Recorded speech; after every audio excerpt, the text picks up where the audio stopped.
Welcome everyone to this week's video. Today we are on Fish Friday number 122 and we have a good one for you today. Today's fish is one of the most gorgeous fish that you'll ever find on a coral reef that has some surprising qualities to it that you may not realize. Maybe even just where the mouth is. Today's fish that we're going to be talking about is bam, the blue-striped Fangblenny. Okay, I said that correct. Blue-striped Fangblenny. Its scientific name is Plagiotremus rhinorhynchus. Again, that's Plagiotremus rhinorhynchus. Sorry, I can't seem to say that name correctly though. It is part of the family Blennyidae, which is the family of comb-toothed blennies. There are multiple families of blennies. This one is pretty specific. It is native to the Indian Pacific Oceans, pretty much all the way from Japan in the northern end of its range, all the way down to Australia. It's actually fairly widespread, not really that uncommon. And they're primarily found, if you can imagine from this coloration, they're primarily found on like rock and coral reefs. That's that bright color, you kind of think reef fish when you think about that. But what's interesting about them is they're actually often found in empty tube worm holes. Little tube worms that live on coral reefs, they'll actually find those holes and they'll live in them. And you look at this body shape, you can envision, we talked about the speckled worm eel not too long ago. They live in a hole, and this is very similar to that. It just doesn't make the hole. But because they're often found in those old tube worm holes, they're often called the tube worm blenny. And we have some pictures that'll show that in the future, so just stick around. It is a small fish, if you can't tell that from this picture. Its max size is about 12 centimeters, which is about 4.7 inches, but they're usually around 9 centimeters, which is about 3.5 inches. That's not a big fish. But it predominantly has two color patterns. This kind of black with a blue stripe, or this kind of orangish color with two blue stripes. It really kind of goes in between those two. That's predominantly two color patterns. But regardless, it's got these two blue lines. It's got this laterally compressed body that's still cylindrical and elongated in shape. If you can tell from this picture, it does have a continuous dorsal fin that extends most of the body. Then it does have an elongated anal fin as well. But the dorsal fin is very continuous, going to their caudal fin, which is pretty large actually for the size. But unlike a lot of other blennies, and as you can tell from this picture and this other picture, the blue-striped Fangblenny is actually a fairly good free swimmer. A lot of blennies, not all of them, but a lot of the blennies actually are, think of, like the toadfish and things like that. Like they're down on the bottom using their pectoral fins to move around and kind of stand up and walk. The fang-toothed blennies are actually fairly good at free swimming.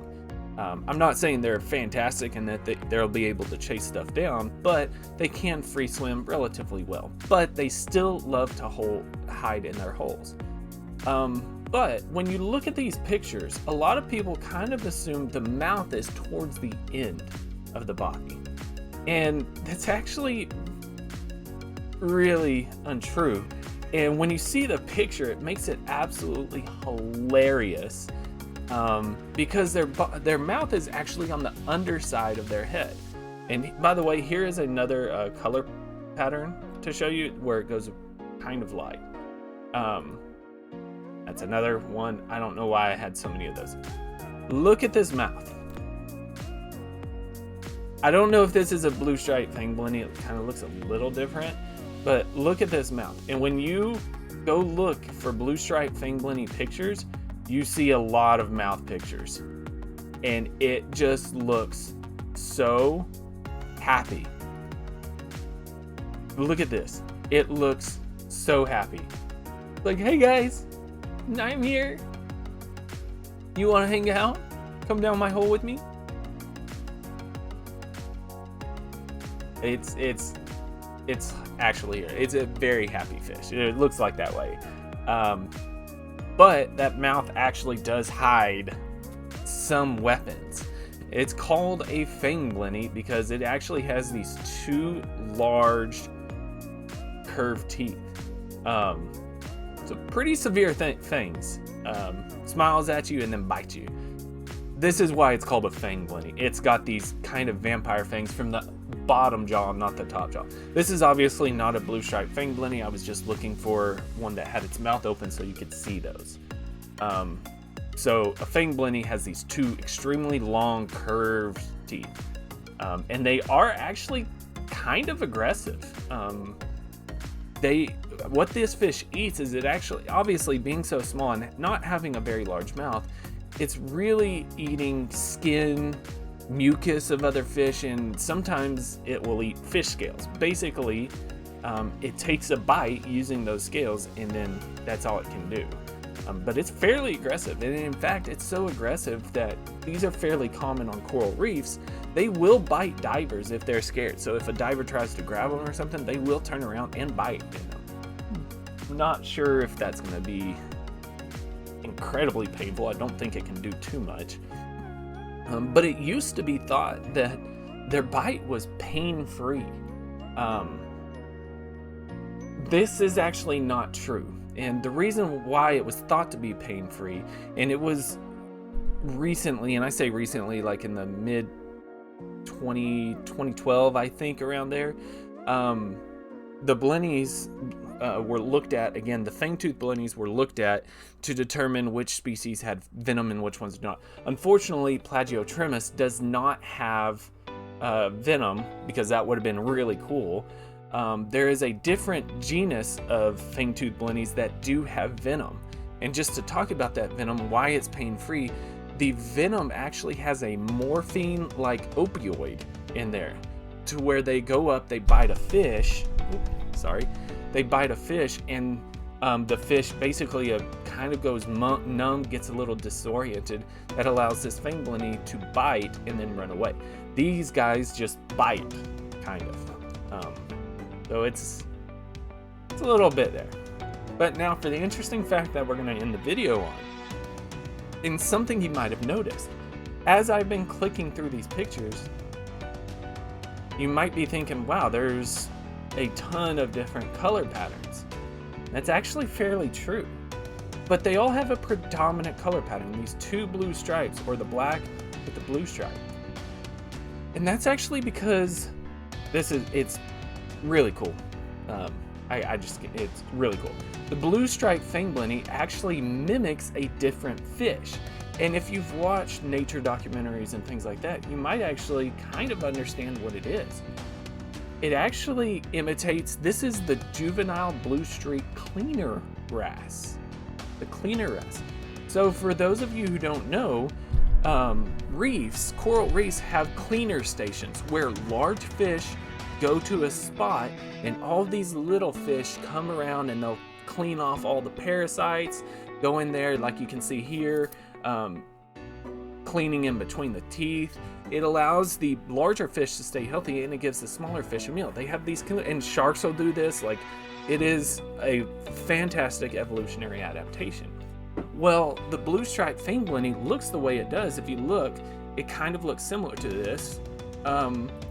What it does is it will go be at these cleaning stations mimicking those fish, and then just kind of sit there, and whenever a fish comes along to be clean, it comes up, takes a bite, and leaves.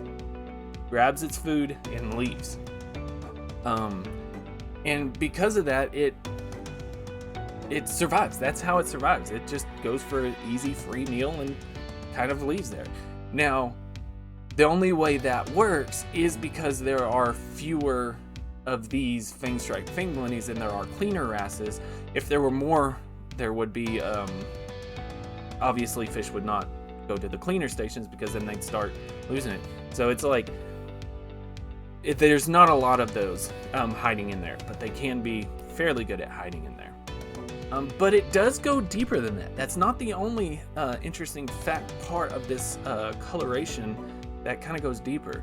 It does go significantly deeper in the color patterns.